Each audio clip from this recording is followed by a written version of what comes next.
everyone should study entrepreneurship, because even if you're a dentist, I mean, how many doctors fail and I can't tell you, because all I do is talk to entrepreneurs. And they're like, we wish we would have studied entrepreneurship. We didn't realize we were going to run a business. We thought we were going to be a doctor.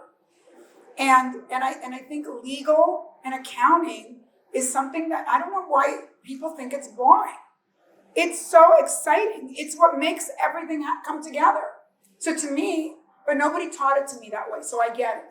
But I'm telling you, it's the most exciting thing in the end. It is. It's that accounting and legal, and of course understanding the basic principles of economics and finance are at the heart of every business transaction.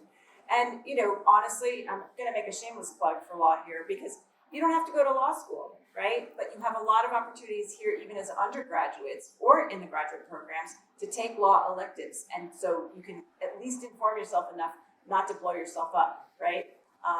You don't need a law degree to do that. You just need to be able to hire people, but you've got to have the antenna for how it works. Well, I think I will tell you that I think that if you think you can just hire people alone, I think that's a shortcut, because you have to manage the people that you hire, and you have to advocate for yourself with those people.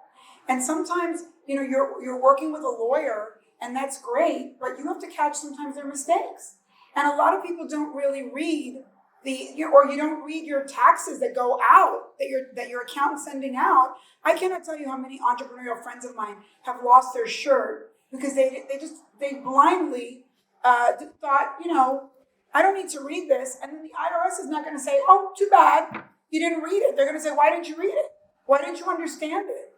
I think you have to not just give away your power and, again, hunker down and fall in love with the meat and potatoes, because it is, one little word in a contract that's written incorrectly can make or break your company.